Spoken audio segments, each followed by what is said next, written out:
السلام علیکم. جہاں زیب عباسی ایک نئے یوٹیوب پروگرام کے ساتھ حاضر ہے. طیب بلوچ بھی ہمارے ساتھ موجود ہیں اور ایک مرتبہ پھر جوائنٹلی ہم یہ ویڈیو ریکارڈ کر رہے ہیں. کچھ اہم موضوعات ہیں جس کے اوپر بات کریں گے. ایک تو جسٹس سردار اعجاز اسحاق صاحب جو اسلام آباد ہائی کورٹ کے جج ہیں، ان کی جانب سے ایک آرڈر سامنے آیا ہے اور ان کا تحریر کردہ یہ order doctor Aafia Siddiqui case میں جو ہے وہ جاری کیا گیا ہے. اس آرڈر میں توہین عدالت کی کارروائی کے بارے میں بات کی گئی ہے. وزیر اعظم کے حوالے سے فیڈرل کیبنٹ کو کہا گیا ہے کہ وہ جواب داخل کروائیں. تو کافی ایگریسو جو ہے وہ اس پہ باتیں ہوئی ہیں. اس کو بھی انالائز کریں گے کہ یہ معاملہ کیا ہے. دوسرا ایک افسوسناک واقعہ بلوچستان میں پیش آیا. ایک خاتون کو جو ہے وہ بھرے مجمع میں اس کو قتل کیا گیا. اس کے اوپر ڈیولپمنٹ ہے، اس پہ بھی بات کریں گے کہ یہ واقعہ کتنا عرصہ پرانا ہو سکتا ہے، یہ اصل میں ایشو ہے کیا، اس کو کیا رنگ دیا جا رہا ہے. اور پھر سب سے اہم بات یہ اس طرح سے واقعات کے سدے باب کے لیے جو ہے وہ اب تک اقدامات جو ہیں وہ کیا کیے گئے ہیں. اور تیسرا ہمارا موضوع سینٹ الیکشن کا جو معاملہ ہے وہ ہوگا. تو ان تمام تر تفصیلات پر آغاز کرتے ہیں. سب سے پہلے بات کر لیتے ہیں اسلام آباد ہائی کورٹ کے جسٹس سردار اعجاز اسحاق صاحب کے آرڈر کے اوپر. تو یہ آرڈر جو جاری ہوا ہے، اس آرڈر پہ بات کرنے سے پہلے میں آپ کو تھوڑا سا بیک گراؤنڈ بتاتا ہوں. جی جب یہ پہلے عافیہ صدیقی کیس میں جب یہ ایک آرڈر جاری ہوا تو اس فیصلے کے خلاف فیڈرل گورنمنٹ نے سپریم کورٹ میں ایک اپیل دائر کر دی. اور اس میں ایک تو یہ کہا کہ جناب ہم نے اقدامات کیے ہیں اور جس حد تک ممکن ہو سکا ہم نے وہ سٹیپس اٹھائے ہیں. اور ساتھ اس آرڈر میں یہ بات بھی کہی گئی جو سپریم کورٹ میں چیلنج کیا گیا کہ دیکھیں آپ کے پاس آپ صرف کیس تک محدود ہیں، آپ کے پاس سو موٹو پاورز کا اختیار نہیں ہے. بالکل. اور دوسرا یہ جو فورن پالیسیز ہوتی ہیں یہ عدالتوں میں ڈسکس نہیں ہو سکتی. تو یہ بھی ایک بہرحال ایک بیک گراؤنڈ ہے کہ فیڈرل گورنمنٹ کی طرف سے اس پہ شکایت تھی کہ جس انداز میں اس کیس کو لے کے چلا جا رہا ہے یہ بھی کوئی درست طریقہ نہیں ہے. تو اب اس آرڈر کو آپ کیسا دیکھتے ہیں؟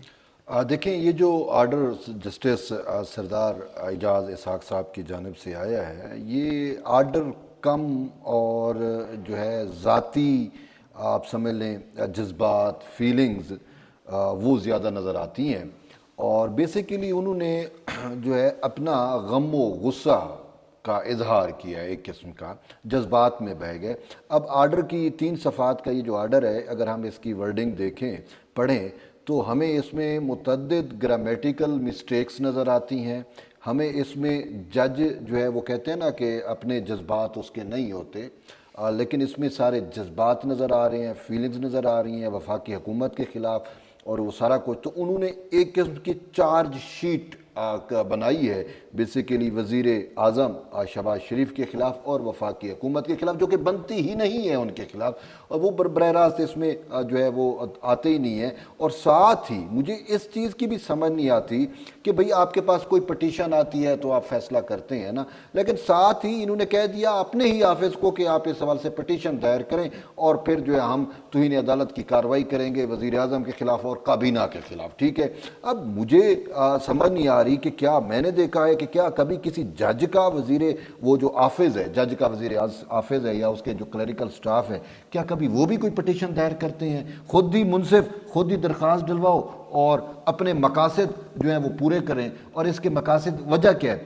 وجہ یہ ہے بیسیکلی آپ کو پتہ ہے کہ میں سوری آپ کو طیب روک رہا ہوں، جو بات آپ کر رہے ہیں میرے خیال میں پورا پیرا میں پڑھ دیتا ہوں. بالکل. وہ پیرا یہ ہے کہ office is directed to initiate a contempt petition accordingly in which all the members of the federal government will be respondents. The replies of all the ministers, including the Prime Minister, shall be filed within 2 weeks from today. Released on 1st 9/2025. تو یہ ہے وہ paragraph جس کی طرف آپ بات کر رہے ہیں بالکل کہ آفس کو ہی یہ کہہ دیا گیا ہے کہ آپ ہی مجھے بتائیں آفس کب سے انیشیٹ کرنے لگا؟ بات یہ ہے، اور اس میں توہین عدالت کون سی ہے؟ اس میں توہین عدالت ہو گئی ہے، اور کون سا وزیر اعظم نے اس میں توہین عدالت کر لی ہے؟ اگر مقدمہ آپ کے پاس نہیں لگا تو سنا ہے کہ آپ تو چھٹیوں پہ جا رہی ہیں، اور چھٹیوں کا معاملہ تھا اور چیزیں آج تھیں میرے خیال میں فرسٹ ڈے تھا ان کا چھٹیوں کا، تو اس وجہ سے میٹر جو ہے وہ دوسرے بینچز میں اگر چلا گیا یا آپ سے لے لیا گیا تو وہ تو آپ کا ایڈمنسٹریٹو میٹر ہے نا، وہ تو اسلام آباد ہائی کورٹ کا اپنا انتظامی معاملہ ہے نا، وہ تو چیف جسٹس اور اس کے ساتھ نیچے جو انتظامی کمیٹی ہے انہوں نے ڈیسائیڈ کرنا ہے، یہ سارا کچھ ہے۔ تو اس میں آپ وزیر اعظم کو دوش دیں، وزیر اعظم پہ توہین عدالت کر رہا ہے، اور اس میں پھر یہ بھی ہے کہ سپریم کورٹ نے ابھی تک اس معاملے پر جو ہے وہ کوئی کارروائی نہیں کی یا کوئی سماعت نہیں کی۔ اب کیونکہ وفاقی عدالت جو ہے وہ وفاقی حکومت جو ہے وہ آ گئی سپریم کورٹ آف پاکستان میں، کہ جس طریقے سے یہ موصوف جو ہے وہ سماعت چلا رہے تھے، ان کے آرڈر سے ہی فیلنگ آ رہی ہے کہ وہ کیسے اس کو سماعت چلا رہے تھے، تو انہوں نے یہاں پہ اپیل دائر کر دی۔ اب وہ تو سپریم کورٹ میں چھٹیاں ہیں، اب سپریم کورٹ تو اپنی مرضی سے لگائے گی نا اس کو، یہ تو نہیں ہے کہ سردار اعجاز اسحاق کی خواہشات کے اوپر وہ معاملات فکس ہو گئے ہوں گے، ایسا بھی نہیں ہوتا۔ تو بیسیکلی اگر آپ اس پورے معاملے کے پس منظر میں دیکھیں تو یہ وہی سردار اعجاز اسحاق صاحب ہیں نا جنہوں نے کہا تھا کہ بانی پی ٹی آئی کو میرے سامنے پیش کرو، نہیں پیش ہوا تو پھر اس کے کہا کہ اپنی لا کلرک کو بھیج دیا عمران خان سے ملاقات اور بشرا بی بی سے ملاقات کرنے کے لیے، مشال یوسف زئی والے کیس کے اندر، یہ وہی ہے نا، چیک کریں چیک کریں، ٹھیک ہے نا۔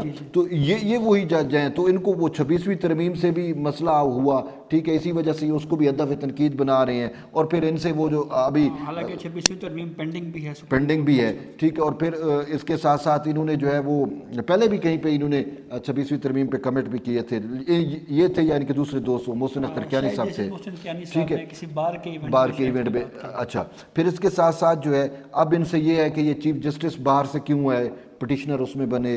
اچھا، پھر یہ ہے کہ یہ تبادلہ جو ہوا اس میں سینیارٹی میں جو ہے ہمیں کیوں نہیں رکھا گیا، ہم زیادہ سینئر ہیں، وہ سینئر کیوں بنے، تو ان کے اپنے اعتراضات ہیں، اپنا ایک چپکلش ہے، اور جس کا اب یہ ملبہ جو ہے وہ وفاقی حکومت پہ ڈال رہے ہیں، اور یہ چاہ رہے ہیں کسی نہ کسی طریقے سے وزیر اعظم کو میں فکس کروں یا کابینہ کو عمران کو فکس کروں۔ تو یہ بیسیکلی یہ کیس جو ہے وہ جوڈیشیل کم اور پرسنل زیادہ ہے۔ اچھا، یعنی آپ یہ بات کر رہے ہیں کہ جو اعتراض تھا جسٹس اعجاز اسحاق صاحب کا، وہ دراصل اپنے چیف جسٹس سرفراز ڈوگر صاحب کے ساتھ تھا، بالکل، اور اسی کے اوپر ہی وہ جو ہے وہ کمنٹ کیا جانا چاہیے تھا، تو یہ اس طرف چلے۔ اور یہ پہلی دفعہ نہیں ہے، متعدد انہوں نے اپنے چیف جسٹس سردار جو ہے وہ سرفراز ڈوگر کے خلاف کتنے انہوں نے جو ہے وہ فیصلے نہیں کیے۔ ہر مہینے 2 مہینے بعد ہم دیکھتے ہیں کہ کوئی کیس کوئی ہوتا ہے، اس میں فیصلہ اپنے چیف جسٹس کے خلاف لکھ ڈالتے ہیں، تو اب وہ اتنے فیصلے لکھ چکے ہیں، تو اب انہوں نے کہا کہ چلو بھئی ہم وزیر اعظم کے خلاف بھی کچھ نہ کچھ انیشیٹ کر دیں، تو یہ بیسیکلی وہ ایک میٹر ہے۔ اچھا، تو یہ ایک اور ایشو خاصا اہم ہے، اور وہ معاملہ کیونکہ ابھی جب یہ ویڈیو ہم ریکارڈ کر رہے ہیں تو گنتی کا جو پروسیس ہے سینٹ الیکشن کا وہ جاری ہے۔ بالکل، یہ تنقید علی امین گنڈا پور کی جو صوبائی حکومت ہے اس کے اوپر بہرحال ہوئی، اور وہ کافی ویلڈ تنقید تھی کہ جو ورکر تھا اس کو محروم رکھا گیا ٹکٹ سے، بالکل، اور جو پیسے والے افریدی صاحب کا نام بار بار آ رہا مرزا ہے افریدی، کہ بھائی مرزا افریدی کو آپ نے جو ہے وہ ٹکٹ دے دیا، تو جو ریئل جو جینون ورکرز تھے اس کو محروم رکھا گیا۔ لیکن ایک کنٹروورسی یہ ضرور ہے کہ اسپیکر خیبر پختونخوا اسمبلی کی طرف سے خط لکھا ہے، اور وہ خط منظر عام پہ آیا ہے جس میں چیف جسٹسز بالخصوص chief justice of Pakistan, high courts کے چیف جسٹس کو ایڈریس کیا گیا ہے۔ تو کیا سمجھتے ہیں کہ یہ معاملہ کیونکہ اوت تو ہو چکا ہے، لیکن اس کو کنٹروورشل بنانے کے لیے کیا کہ پٹیشن بھی سپریم کورٹ میں آرٹیکل 184(3) کے تحت آ سکتی ہے؟ ہم تو انتظار میں ہیں کہ یہ جلدی پٹیشن دائر کریں، اور پی ٹی آئی سے کی جانب سے پٹیشن ہے، اور ایز سون ایز پاسبل ہے بے شک اسپیکر خود پٹیشنر بن جائے۔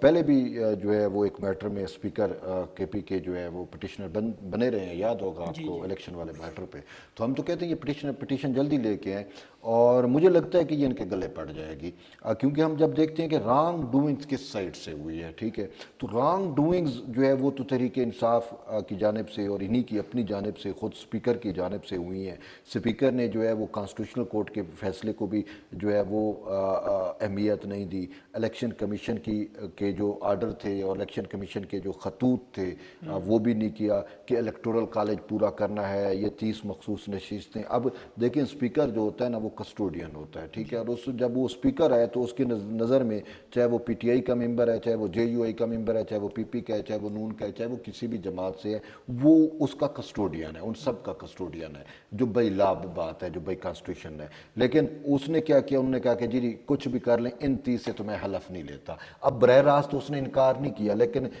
مختلف ہیلے حربے استعمال کیے گئے، ٹھیک ہے. تو پھر الیکشن کمیشن کی اب رسپانسبلٹی تھی کہ سینٹ الیکشن کا انعقاد کرانا. تو انہوں نے جب تاریخ دے دی اور سارا کچھ تھا تو پتہ چلا کہ جی مخصوص نشستوں سے جو ہے وہ جو اراکین ہیں ان سے حلف نہیں لیا جا رہا. تو اس کے لیے الیکشن کمیشن نے بھی جو ہے وہ اسپیکر کو پابند کیا. وہ کہا کہ جی میں بلا نہیں سکتا. جب اچھا نہیں بلا سکتے تو پھر جو بلانے کا اختیار ہے اجلاس اسمبلی کا، اس حوالے سے انہوں نے گورنر کو بھی خط لکھا، ساتھ جو ہے وہ سی ایم علی امین گنڈاپور کو بھی خط لکھا اور کہا کہ آپ سمری بھیجیں اور گورنر اجلاس بلائے اور یہ سارا کچھ کرے. تو اجلاس تو بلا لیا گیا. اب جب اجلاس بلا لیا گیا تو اس کا ایجنڈا مجھے نہیں پتا کہ اس میں نہ ہی کوئی قانون سازی ہونی تھی، نہ ہی اس میں کوئی اور، ایک ہی ون نقطی ایجنڈا تھا کہ مخصوص نشستوں کی جو 30 خواتین ہیں ان سے اوتھ لیا جائے. اب اس میں چاہے کوئی اور ممبر آئے نہ آئے، کم سے کم وہ جو 30-29 ممبران تھے جن سے حلف، وہ تو موجود تھے نا، ان سے حلف لے اور جان بات ایک کانسٹیٹیوشنل کمانڈ پورا کریں. لیکن نہیں جی، ابھی وہ تلاوت ہو رہی ہے اور تلاوت میں کسی نے انہی پی ٹی آئی کے کسی رکن نے، حکومتی ارکین نے کہ جی کورم پورا نہیں ہے، اور اس کورم کا بہانہ بنا کے اسپیکر نے اجلاس ہی ملتوی کر دیا 24 تک کے لیے. 21 کو وہ ہے، چلو بھی اگر تجھے اتنا ہے تو آپ کہہ دیتے کہ میں 21 صبح کے لیے اجلاس وہ کر رہا ہوں تاکہ 9 بجے حلف کی تقریب ہو جائے. تو پھر بھی اس کو جسٹیفائی کر سکتا تھا خود کو، وہ بھی نہیں کیا، 24 تک کے لیے چلا گیا. پیچھے پورا ایک پالیٹکس ہے. پالیٹکس یہ ہے کہ یہ مخصوص نشستوں والے اراکین جو ہیں یہ حلف نہ لے سکیں، الیکٹورل کالج پورا نہ ہو، اور تاکہ ان کو پتہ ہے کہ یہ جن کو مخصوص نشستیں ملی ہیں اس میں پی ٹی آئی کو تو ملی نہیں ہے، یہ ہمارے مخالف ووٹ جائیں گے. تو یہ اس پوری ایک الیکشن کمپین کے طور کے اوپر اس پورے میٹرز کو جو ہے وہ دیکھ رہے تھے. تو اسی وجہ سے انہوں نے کانسٹیٹیوشنل کمانڈ کو تو پرے رکھا، پروسیجر کے اندر چھپ کر جو ہے انہوں نے آئین شکنی کی ہے. میرے نزدیک انہوں نے جو ہے وہ عدالت کے فیصلوں کی توہین کی ہے، الیکشن کمیشن کی توہین کی ہے. تو اب جب انہوں نے خط لکھ دیا ہے تو میں تو کہتا ہوں خط کیا، یہ تو پٹیشن لے کے ہیں تاکہ پھر دودھ کا دودھ اور پانی کا پانی ہو جائے. جب سپریم کورٹ آف پاکستان میں وہ کانسٹیٹیوشن پٹیشن آ جائے 184(3) کے تحت ہے کہ اسی کانسٹیٹیوشن بینچ کے سامنے لگے گی نا، تو پھر کانسٹیٹیوشن بینچ دیکھ لے گا کہ کیا چیز درست ہے کیا غلط ہے، کیا پروسیجر اہمیت رکھتے ہیں یا پھر قانون اور آئین اہمیت رکھتا ہے. اچھا طیب، آخر میں یہ بتائیں، بلوچستان کا جو واقعہ اس وقت سوشل میڈیا کے اوپر، میڈیا پہ خاصی جو ہے وہ معاملہ زیر بحث ہے. میں جو وزیر اعلیٰ ہیں بلوچستان کے، ان کی ایک سٹیٹمنٹ بھی منظر عام کے اوپر آئی ہے جو اس وقت ٹی وی چینل سے رپورٹ کر رہا ہے. اس میں تو وہ یہ کہہ رہے ہیں کہ یہ جو دونوں مرد اور خاتون ہیں ان کا کوئی ازدواجی رشتہ نہیں تھا آپس میں. ابھی جیو نیوز پہ یہ سٹوری بھی باقاعدہ چلی ہے ان کو کوٹ کر کے کہ وزیر اعلیٰ بلوچستان نے یہ بات کہی ہے. یہ واقعہ منظر عام کے اوپر کیسے آیا؟ کیا لگتا ہے آپ کو یہ کتنا عرصہ پرانا واقعہ ہو سکتا ہے یا بالکل لیٹسٹ ہے؟ اس پہ ایگزیکٹ کہانی کیا ہے؟ سر ایگزیکٹ کہانی جو ہے، یہ 2 قبیلے ہیں، کوئٹہ کے نوہی علاقہ ہے، ڈگار، ٹھیک ہے، ڈگار بھی کہتے ہیں، ڈگار بھی کہتے ہیں، سنجیدی ڈگار، ٹھیک ہے نا، وہاں کا یہ واقعہ ہے. اور اس میں ایک سلمان قبیلہ ہے اور ایک ساتکزئی قبیلہ ہے. خاتون ساتکزئی قبیلے سے تھی، شیتل بانو دونوں نام اس کے استعمال ہیں، یا شیتل بھی کہتے تھے، بانو بھی کہتے تھے. دوسری سائڈ پہ جو ہے وہ لڑکا جو ہے احسان اللہ بھی اس کا ہے، ثنا بھی نام ہے، ثنا اللہ احسان اللہ، یعنی کہ اس ٹائپ کے یعنی کہ 2 نام ہیں اس کے، یا ان کے ایک جو کامن نام ہوتا ہے، ایک جو اوریجنل نام ہوتا ہے. تو ان دونوں کا کوئی افیئرز تو تھا، ٹھیک ہے. ابھی یہ حقائق سامنے نہیں، کچھ کہہ رہے تھے کہ وہ لڑکی جو قرآن لے کے گئی اس نے کہا ہم نے نکاح کیا ہے، ٹھیک ہے. اب وہ لڑکی کہتے ہیں پہلے سے شادی شدہ تھی، وہ لڑکا بھی شادی شدہ تھا، کوئی نو بیاتا جوڑا نہیں تھا. وہ تو نظر بھی آ رہا ہے کہ خاتون بھی کوئی وہ خاتون تھی، کوئی لڑکی یا وہ نہیں تھی، ٹھیک ہے. تو اب ہوا یہ کہ جو آپ نے کہا واقعہ ہے بہت پرانا، یوں کہ کم سے کم 40-45 دن. اب بقر عید کو کتنے دن ہو گئے ہیں آپ سمجھ سکتے ہیں. بقر عید سے 3 دن پہلے کا یہ ثانیہ رونما ہوا. اور اس میں پہلے بھی کہتے ہیں کہ کوئی تھا کہ ان لوگوں کو یہ لوگ عید پہ آئے یا جو بھی تھا، تو وہاں سے پھر معاملہ بڑھا. اور اس میں ایک سردار جو ہے ساتکزئی قبیلے کا، اسی کا فیصلہ تھا بیسیکلی. تو اس کا سلمان قبیلہ یا لڑکے کا قبیلہ اس میں انوالو نہیں ہے ڈائریکٹ. براہ راست یا ڈائریکٹ اور انڈائریکٹ وہ انوالو نہیں ہے. ستکزئی قبیلے کی خاتون تھی تو عزت وہ انہوں نے اپنی وہ کہا کہ ہماری عزت کا معاملہ ہے یا جو بھی تھا, تو لڑکا بھی اسی قبیلے کے پاس سے ہی انہوں نے اریسٹ کیا یا پکڑا یا جو بھی ترتیب تھی. تو اس میں یہ ہے کہ عید کے 3 دن پہلے جو ہے شیرباز ستکزئی, چیف آف ستکزئی ٹرائب کے جو سردار ہیں, ٹھیک ہے, انہوں نے جو ہے وہ فیصلہ صادر کیا اور سنگسار کرنے کا, مارنے کا یہ فیصلہ تھا. لیکن ابھی چونکہ حقائق وہ دیکھیں, اب سردار کے خلاف تو کسی کی جرت نہیں ہے نا منہ کھولنے کی. حقائق یہ بھی آ رہی ہیں کہ وہ جو خاتون تھی, وہ خاتون نے اس کو قرآن اس کے پاس تھا, تو اس نے کہا سردار ہم نے تو نکاح کیا ہے یا یہ تو آپ جو ہمیں سنگسار کرنے کی یا قتل کرنے کی وہ کر رہی ہیں, تو یہ بتائیں قرآن میں کہاں لکھا ہوا ہے, ہم نے کوئی ناجائز کام نہیں کیا, ہم نے تو شرعی کام کیا ہے. تو یہ بھی باتیں سامنے آئیں. لیکن ابھی جو اب گرفتار بھی ہو گئے, 20 بندے گرفتار ہو گئے. وہ سردار جو ہیں شیرباز ستکزئی وہ بھی گرفتار ہیں.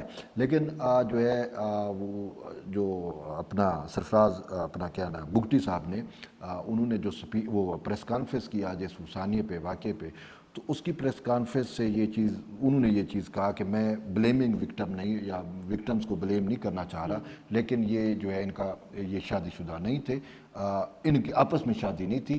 ہاں وہ لڑکی بھی پہلے سے شادی شدہ تھی, اس کے بھی بچے تھے, اور جو لڑکا قتل ہوا اس کے بھی بچے تھے, اور ان کا آپس میں یہ معاملہ افیئرس تھا اور یہ سارا کچھ ہوا. تاہم انہوں نے کہا کہ جو لوگ اس میں انوالو ہیں ان کو نہیں چھوڑا جائے گا. اور اس میں چونکہ دیکھیں یہ بڑا ٹیسٹ کیس ہے, بلاول بھٹو زرداری نے کہا, یہ وہاں پہ پیپلز پارٹی کی حکومت ہے, تو انہوں نے کہا ہے کہ بھئی پیپلز پارٹی کی خواتین کے حوالے سے بڑی ایک واضح وہ ہے, اور انہوں نے کہا ہے کہ اس پہ 0 ٹالرنس ہوگی اور اس کو ٹیسٹ کیس کے اوپر دیکھا جائے گا. تو یہ کیس جو ہے وہ بلوچستان کی حکومت کے لیے ایک ٹیسٹ کیس ہے کہ آیا یہ اسی طریقے سے تفتیش اور تحقیق اور اسی طریقے خامیاں ڈال کے جو, کیونکہ ملزمان بڑے پاورفل ہیں نا, اب وہ چیف ہیں. اب میں آپ کو بتاؤں کہ بلوچستان کے اندر جتنے بھی سردار ہیں وہ سارے اس کے حق میں کھڑے ہو رہے ہیں شیرباز ستکزئی کے. جی اس کی چادر 4 دیواری کیوں وہ کر دی, یہ کر دیا, وہ ایک لڑکی قتل ہو گئی, سب کے سامنے قتل ہو گئی, کسی کی غیرت نہیں. یہ صرف ایک خاتون ہی مرڈر ہوئی ہے, لڑکا بھی مرڈر ہوا, دونوں کو مارا. بات کم ہو رہی ہے, لڑکے پہ بات کم ہو رہی ہے, لڑکی پہ زیادہ ہو رہی ہے. تو دونوں قتل کر دیے گئے ہیں.